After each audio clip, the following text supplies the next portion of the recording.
थोड़ा डर लग रहा है। जानते हैं सब हमारा ही परिवार है, लेकिन फिर भी डर लग रहा है, लेकिन फिर भी मुस्कुरा रहे हैं, आदत है। एक बार गायत्री महामंत्र हमारे साथ साथ। ओम भूर्भुवः स्वहा तस्य वितुर्वरेण्यं भर्गो देवस्य धीमहि धियो यो नः प्रचोदयात्।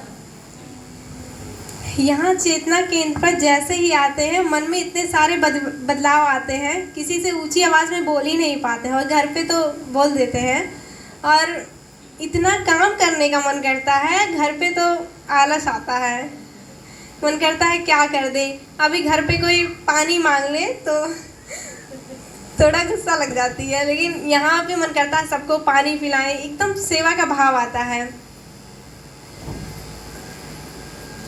और गायत्री मंत्र यहाँ करने में इतनी शांति मिलती है, घर पे माला करते रहेंगे तो ऐसा लगता है जल्दी से कंप्लीट हो जाए। और यहाँ पे शिविर में 29 तारीख को आना था, फिर डेट टल गया, 6 तारीख को हो गया, तो मुझे याद ही नहीं था। 5 तारीख को सुबह मुझे याद आया कि आज से शिविर स्टार्ट है, आज जाना है 4 बजे।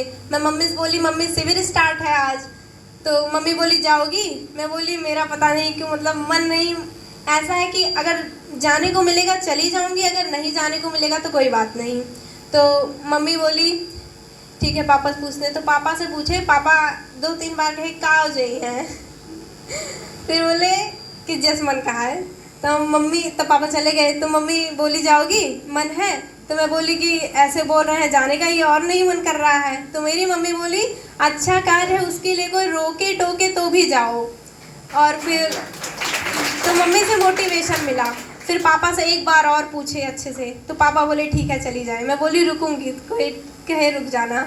और फिर दूसरे ही दिन पापा मम्मी से पूछे पलक को टाइम कब रहता, मतलब याद भी करने लगे, अच्छा है ना यहाँ पर आए हैं, वैल्यू भी बढ़ गई। वैसे तो घर पे मैं बोलती रहती हूँ, मेरे पापा मुझसे बोलते ही नहीं है।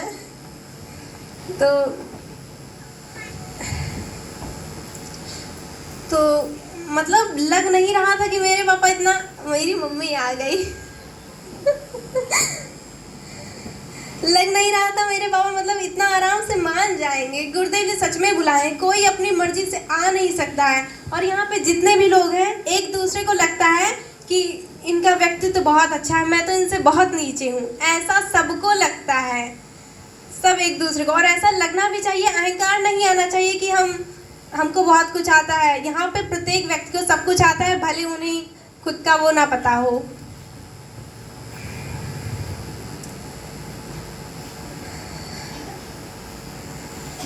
मम्मी को देख के बहुत खुश हैं।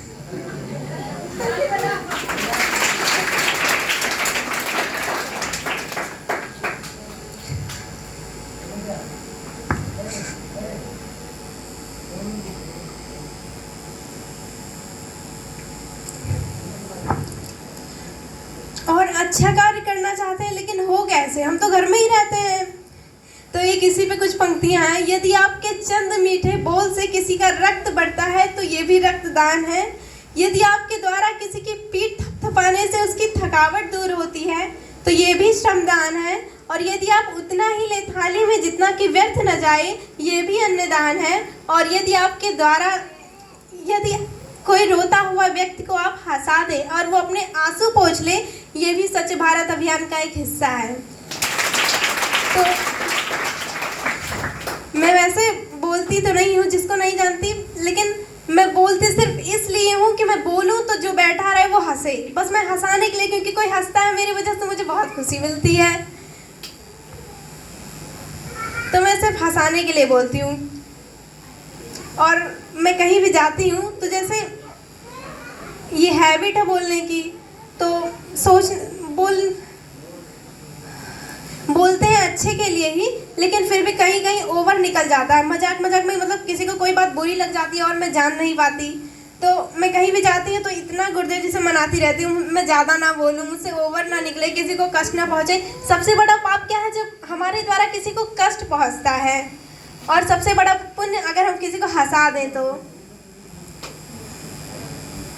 और जैसे छोटे, अगर किसी को महान बनना है तो वो छोटे छोटे कार्यों से होगा। अगर डायरेक्ट सोचे कि अगर चप्पल क्या सही से लगाएं, डायरेक्ट हम बड़ा वाला करेंगे, नहीं, छोटे छोटे कामों से ही महान बनते हैं। एक छोटी छोटी चीज़ अगर कोई आपको देखता है तो इतनी प्रेरणा मिलती है। हमें अपना व्यक्तित्व ऐसा बनाना है कि मतलब हम अपने व्यवहार से सबको प्रेरणा दें, जहाँ भी जाएं सबको प्रेरणा मिले, तब बोलने की ज़रूरत नहीं पड़ेगी। और आप किसी को बोलते रहेंगे वो नहीं सुनेंगे, लेकिन आप अगर देखिए, सबकी जिम्मेदारी लेना तो कठिन है, लेकिन अगर हम अपनी अपनी जिम्मेदारी ले लें तो वो बहुत सरल है। हमको एक ही चप्पल सही से लगाना रहता है, थोड़ा रुक के आराम से सही से लगा दें।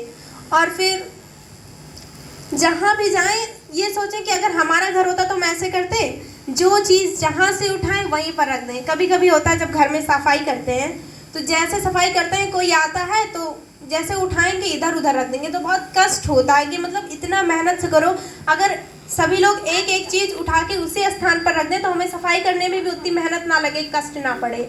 और जितना भी हो सके अपना काम स्वयं करें, चाहे लड़के हो चाहे लड़की हो, चाहे पापा हो चाहे चाचा हो। तो बड़े हो तो भी छोटों को ना खाएं, अगर खुद कर सके तो कर ले। और कल मेरा मन कह रहा था कि मैं घर चली जाऊं, क्योंकि पता नहीं क्यों मन कह रहा था, मतलब ऐसा नहीं, लेकिन मैं सर से पूछ के जाती। अगर मैं बोलती सर से कि सर मेरा घर पे जाने का मन कर रहा है, आप बोलेंगे तो जाऊंगी, अगर नहीं बोलेंगे तो मेरा मन नहीं कर रहा है लेकिन तो भी मैं नहीं जाऊंगी, क्योंकि यहाँ पे आने ऐसे कोई आ ही नहीं सकता है, बहुत सौभाग्य की बात है। और कल मैं मन में सोच रही थी कि मैं भी इतना दिन से आती हूँ, लेकिन एक बार मुझको मंच पे बैठने का अवसर मिले, बस मतलब बहुत ज़्यादा इच्छा नहीं थी कि मैं बैठूँ, लेकिन एक बार बैठ के देखना था और मुझे कल ही अवसर मिल गया। बस सोचे थे, गुरुदेव से कहे भी नहीं थे, लेकिन वो हो गया। और फिर मैं सोची थी कि मुझे भी मतलब आरती की तैयारी, मतलब आरती का व्यवस्था करने को मिले, और बस सोचे ही थे, गुरुदेव जी से कहे भी नहीं, और मुझे आरती का व्यवस्था करने की जिम्मेदारी मिल गई। तो मतलब ऐसा मैंने अनुभव किया कि शांति कुंज में भी जो एक बार सोच लेती थी वो हो जाता था, कहना भी नहीं पड़ता था। और यहाँ भी जो सोच लेते हैं वो हो जाता है।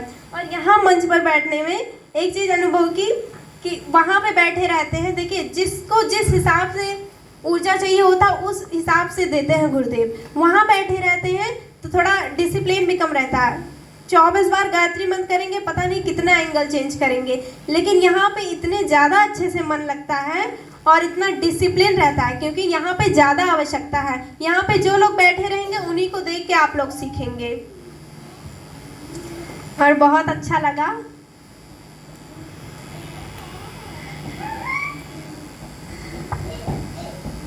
मेरी मम्मी कुछ बोलती नहीं है, लेकिन उनका व्यवहार ऐसा है कि मतलब जहाँ भी जाती हैं जो उनको अच्छे से नोटिस करे उसको प्रेरणा मिलेगी। ऐसा मुझे भी बनना है कि मतलब जहाँ भी जाऊँ प्रेरणा मिले व्यवहार से। और मैं कहीं भी जाती हूँ तो मैं प्रार्थना करती रहती हूँ, मैं कहीं ओवर ना बोल दूँ, किसी को कष्ट ना पहुँच जाए, और फिर मेरा मन पवित्र रहे, कोई ऐसा भाव ना आए। हमेशा ये रिपीट करती रहूँगी और कुछ अच्छा करके आऊँ। और क्या होता है जब हम खुद अध्यात्म से नहीं जुड़े होते हैं, क्या डिफरेंस है, जब हम खुद ही रहते हैं तो हम सिर्फ सोचते हैं कि हमारा ये हो जाए, हमको सिर्फ अपने से मतलब रहता है। लेकिन जब हम अध्यात्म से जुड़ते हैं तो हमें सबसे मतलब रहता है, क्योंकि हम सब उसी परमात्मा के अंश हैं। तो अगर किसी को हम दुखी देखेंगे तो हम खुश कैसे रह सकते हैं, लेकिन जब हम अध्यात्म से नहीं जुड़े होंगे तो कोई अगर दुखी होता है, हम खुशी होते हैं, तो हमें कोई मतलब नहीं। इसी के साथ धन्यवाद।